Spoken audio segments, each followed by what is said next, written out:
Thanks, you guys, for some of your best questions for an Ask Me Anything video. I am so excited to get into all of these questions. If you guys are new here, I'm Jess the MD. It is wonderful to spend time with you. Let's jump right in. First question. I'd really like to hear about your coping strategies. Everyone who works in medicine has cases which haunt them, patient outcomes which weren't what we'd hoped for.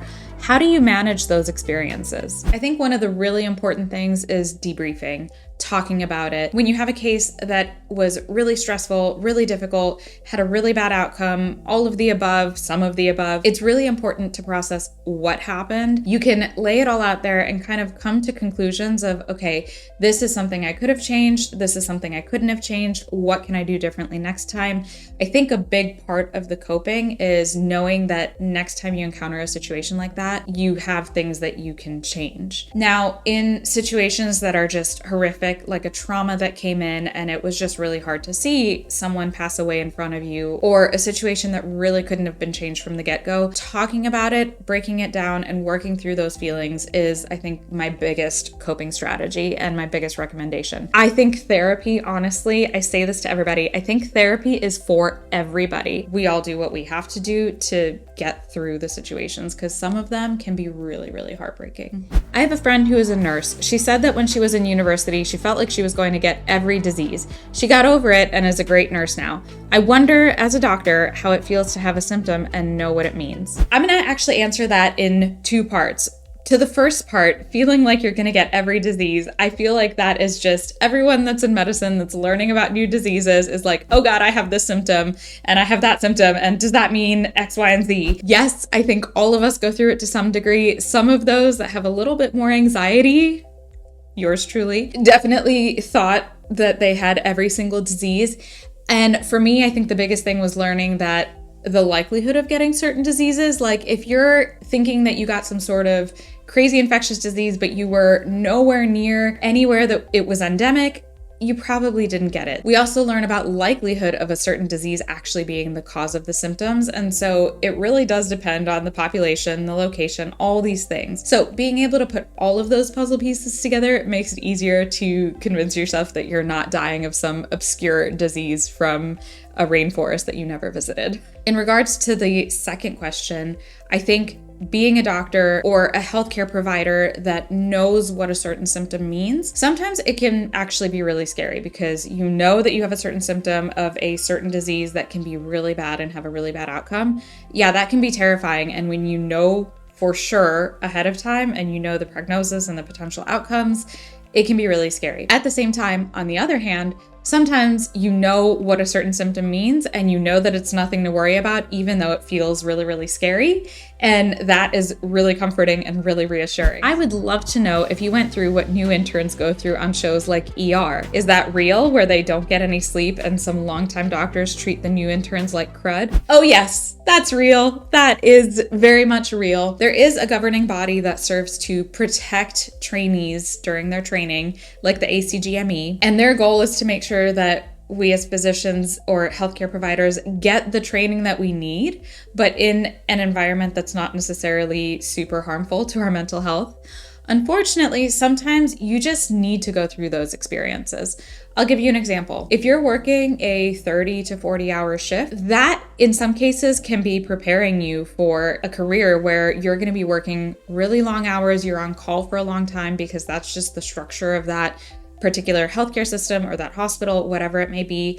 And you need to still be able to function and have your wits about you, know what you're doing, regardless of whether or not you're completely exhausted. When you're an intern or when you're a young resident actually going through that training and learning how to do those things, you have someone that is behind you, backing you up, that can tell you, hey, this might not be the right decision, let's reassess, or you're doing good, keep going, and supporting you through it. It is still really hard to do those things and get used to it. And honestly, as a resident, I did do those really, really long shifts. I had 30 to 40 hour shifts. I don't know if it's everybody, but for me, I had this weird phenomenon that my brain was like totally on. And then by the time I got home, that's when my brain would just decompress. And I remember distinctly almost every time after one of those long shifts, I would be totally good, totally awake, Driving home, I'm totally fine, or I feel totally fine.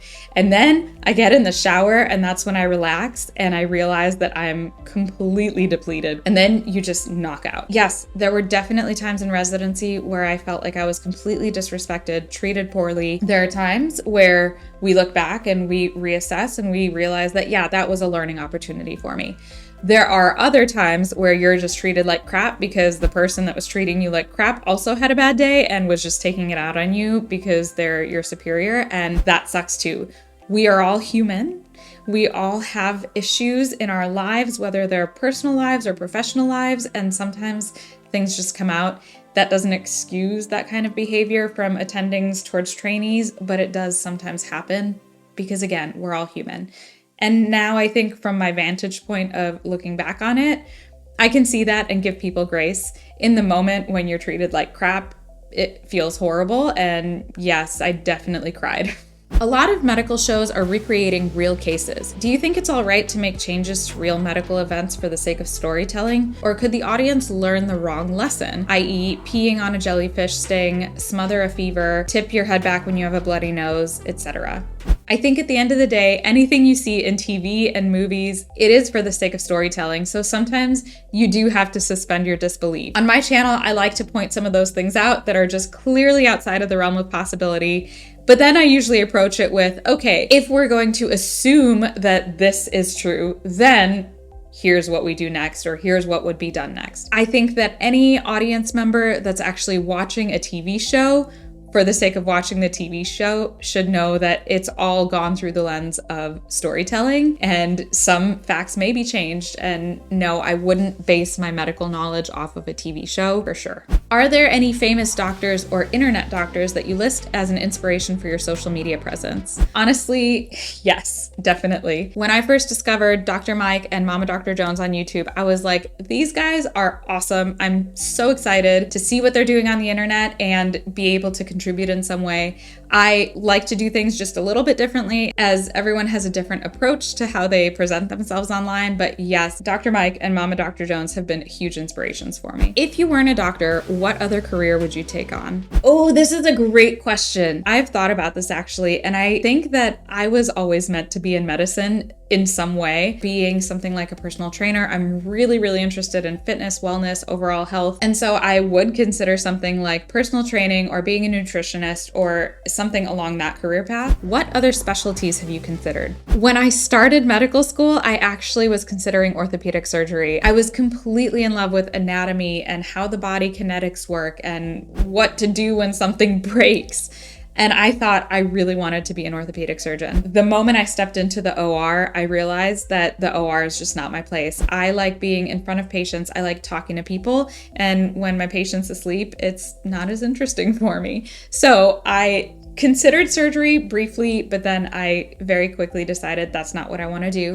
What inspired you to use YouTube as a platform? I am a super chatty person, if you guys haven't already figured that out, and I love educating people. And so bringing those two together in a space that felt safe for me seemed like the natural next step. Let's say catastrophe struck. Who is the TV doctor you want treating you? Oh man, what kind of catastrophe are we talking about? If we're talking about, I don't know, like brain injury, probably Derek Shepard.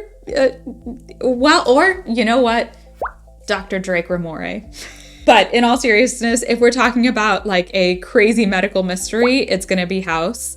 If we're talking about just really excellent internal medicine care, probably Dr. Cox or Dr. House. I don't know. There's so many doctors out there that it depends on the reason that I need treatment. On ER, Dr. Benton was showing Dr. Carter how to scrub in for surgery. He was doing it at warp speed. When Carter was done, Benton was already doing the surgery, and Carter stepped forward and put his gloved hand on Benton's shoulder. Benton got angry and told Carter he was contaminated and to get out. The next scene showed Carter standing in a tiny circle drawn on the floor. He was told not to leave that circle. Do things like that really happen? Which medical show was most realistic and which was most unrealistic? Okay, there there were multiple parts to that question. So we'll talk about medical students or interns in the OR. Yes, they are watched very, very closely by everyone because contamination is a big, big deal. Whole rooms have to get turned over sometimes in situations like that if someone really, really messed up. And so people are very, very careful. I have personally never seen a medical student or an intern get put into a circle in the OR and made to stand there, but I have not personally seen everything, so maybe it happens, I don't know. Medical shows being most realistic and unrealistic. I mean, we all know this is kind of the point of my channel, right? We explain, we break down, we talk about things that were realistic and things that weren't. I think in terms of the interactions between people, the way the hospital runs, probably Scrubs was one of the most accurate shows in terms of how medicine actually happens. But there are definitely realistic aspects of all of the shows. In-house, when they're talking about the differential diagnosis, we've definitely had situations like that where a patient comes in, we don't know what's going on, and we go through a list of differentials, we talk about the labs that need to be ordered, what medications to try, etc. So in that way, those kind of situations definitely do happen. They're not usually as dramatic, but they happen. ER, there are definitely some of those trauma scenes that I've seen that are pretty realistic, and they really do happen that way. All of them have some levels of realism and some levels of just storytelling. When we're talking about most realistic, I don't know if I can really answer that, but they all have realistic qualities. I think the most unrealistic show probably is going to be Grey's Anatomy for me. I mean, and again, I haven't seen all of the medical shows out there, but of the ones that I've seen, Grey's Anatomy goes to the extreme and ridiculous a lot more often than the other shows. On Grey's Anatomy, radiologists and radiology techs don't seem to exist. If someone needs an MRI or a CT, it's always the doctors who get them in the machine, operate the machine, and read the imaging. I'm not saying surgeons can't read imaging, but as someone who has had a lot of imaging, this is not my experience. How about your experience? In my experience, radiologists definitely exist, radiology techs definitely exist, and no, it's not usually the surgeons getting patients into the machines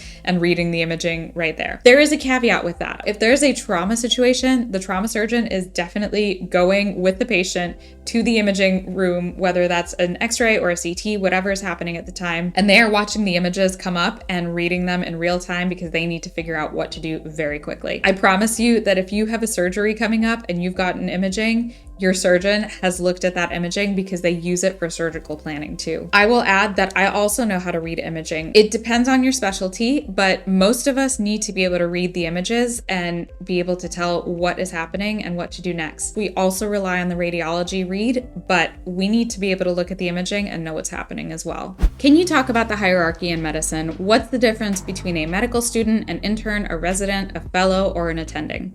Great question. That was actually in great order. Medical students have the least amount of training, least amount of education, and by the time you get to an attending, you're usually board certified and have gone through a ton of training, a ton of education. So I'll break it down in terms of how the educational structure happens. First, you finish high school, you go to college, you get your bachelor's degree. Then you take the MCAT, you apply to medical school, you presumably get in, and then you go through 4 years of training in medical school. In your third and fourth year, you're usually doing clinical rotations. This is when you'll see medical students in some of these TV shows that have that short white coat. They're doing a lot of learning by watching, by observing, and by studying a lot. Actually, we study. Even now, I still read a lot to keep up. Once you finish and graduate from medical school, then you go on to your residency. Residency includes intern year, which is the first year of residency, and then after your intern year, you're considered a resident. So that's the second, third, fourth, whatever, X number of years, depending on the specialty. Then, if you want to further subspecialize in something, you can apply to a fellowship. Not everyone goes to fellowship, so if you are going through this training process, that doesn't necessarily mean you will ever be a fellow unless you want to do some sort of subspecialty and do extra training in that regard. Once you finish residency and or fellowship, if you do fellowship, then you become an attending. So that's the structure from college student to medical student all the way up through what an attending has to do to become an attending. Y'all, these were some wonderful questions. Thank you guys so much. I really enjoyed chatting about this stuff. If you enjoyed this, please leave a like, comment down below, subscribe to the channel. It really helps the girl out. Thank you so much for joining me. I'm Jess the MD. I really enjoyed spending time with you. I hope you enjoyed spending time with me, and I will see you in the very next one. Bye.